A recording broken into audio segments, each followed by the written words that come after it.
Hey, ladies and gentlemen, Stephen here from Redolessence. Welcome back to another episode. Thank you all so much for tuning in.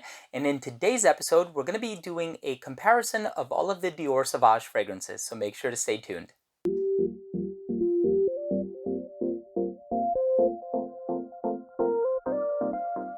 So in this video, I want to take all three Dior Sauvage fragrances, all composed by Francois Demachy. Of course, we have the original Eau de Toilette, we have the Eau de Parfum, and then we have the Pure Parfum version. I know I don't have the very cool spray in this video, so we're going to be focusing on these three concentrations for this video.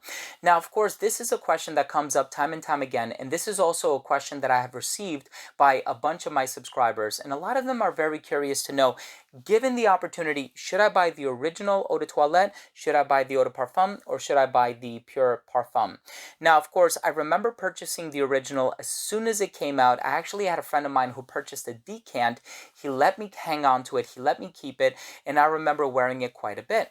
Well, I actually went out there, and I think it was either Macy's or Sephora. I ended up buying the original, and I wore it to an Old Navy. And I remember when I was ringing up my purchases in the merchandise, the lady behind the counter was complimenting me left and right. She even turned to one of her colleagues, and her colleague goes, "Is that you who smells so good? I was smelling it down one of the aisles, but I couldn't pinpoint where it was coming from." So I know that the original Eau de Toilette, a lot of people have really good luck with it, and I live in a very friendly neighborhood, and even in my workplace, people know that I'm heavily involved in this hobby, so they're more inclined and they have a proclivity to compliment me from time to time. But this is one where every time I wear it, I get unquestionably positive reactions, and I personally enjoy wearing it for that reason. But I know that I smell good, and that's a confident booster in and of itself.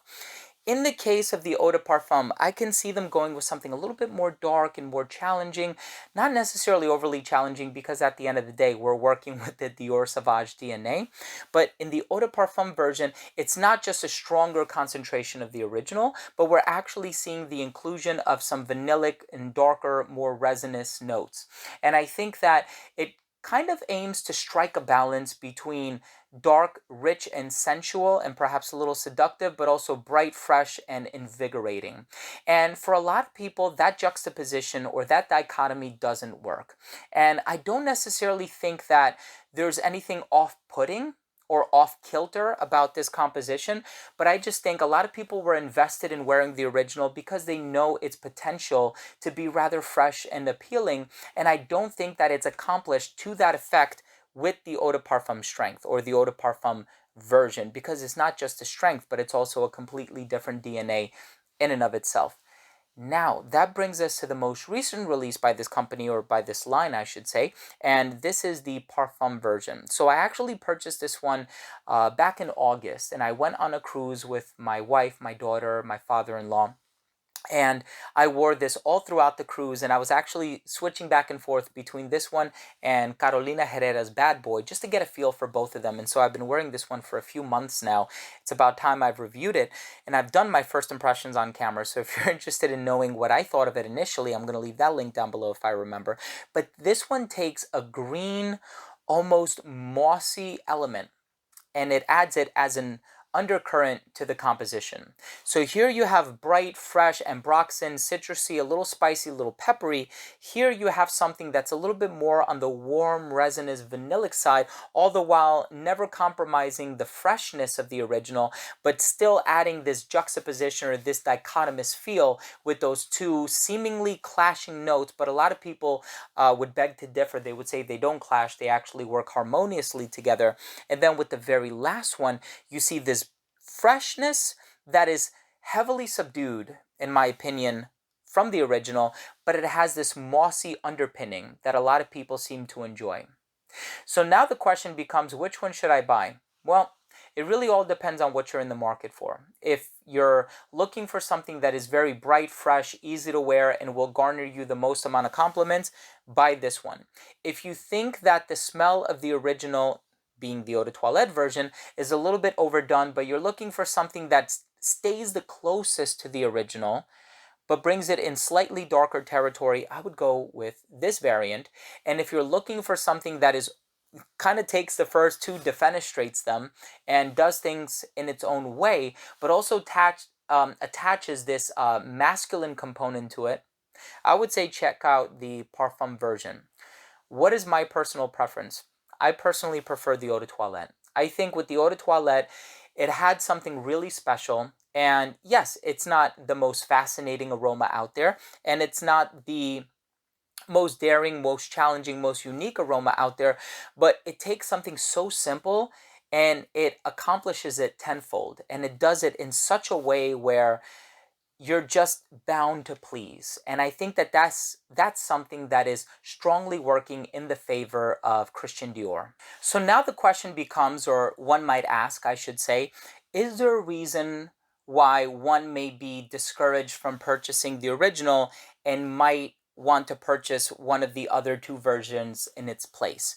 And the answer to that is yes. I think so. I think that if somebody was a little bit off put by the metallic introduction of the original, because keep in mind, you have the bergamot, you have that bright citrusy opening, you have that aroma chemical feel on account of the ambroxan, and then a little bit of a spicy nuance, but there's a tinge of metallic in the opening too. And it's something that we also see in fragrances, in my opinion at least, like Coach for Men also kind of brings it in this sort of ambroxan, Dior Sauvage territory, and then also Prada's Luna Rosa Carbon that also in many ways capitalizes on the success of Dior Sauvage. And I think we've seen many other companies sort of dip their hand into the pot and try to capitalize a little bit from, Dior's gains here. But ultimately, I like the original. I think that if you don't like that metallic introduction, it is heavily subdued in this one, but it also lacks that bright, fresh opening that really defined the character of the original Dior Sauvage. And this is something that I think is one of the more prevalent and more prominent features of the original. So in that case, I wouldn't want to compromise that, and I would always go with the Eau de Toilette. And I think I would be remiss if I didn't mention the fact that this is the most affordable variant of the three. Given its affordability, and of course it could be found online discounted, but given its affordability, I think that there is no better reason to go with this version as opposed to these two more recent releases. I think the asking price for the Parfum version is a bit too steep for my taste. Does it smell good? Yes, of course. Are there reasons to purchase it in place of the Eau de Toilette or even the Eau de Parfum?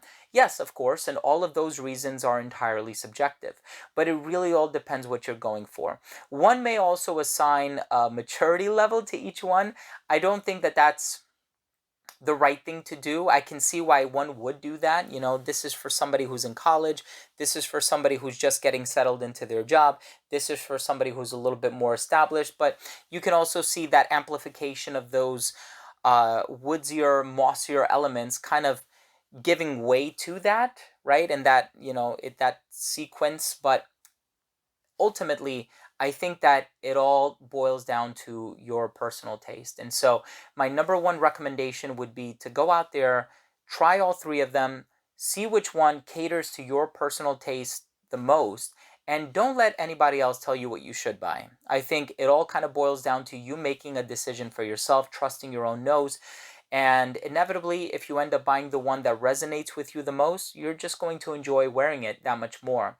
I know a lot of people are in it to smell unique. A lot of people are in it for the compliments.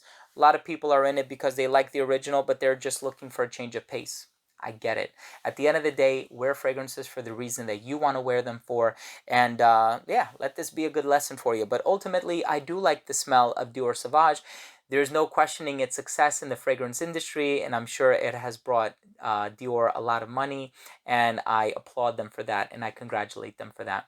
But this is a really good fragrance, and my personal preference is the Eau de Toilette. So there you have it, ladies and gentlemen. Thank you so much for tuning in. This was my comparison of the Eau de Toilette, the Eau de Parfum, and the Parfum version of Dior Sauvage. If you own or have tried all three of these fragrances, or even just one or two of these fragrances, I would love to know what you think. Leave a comment down below.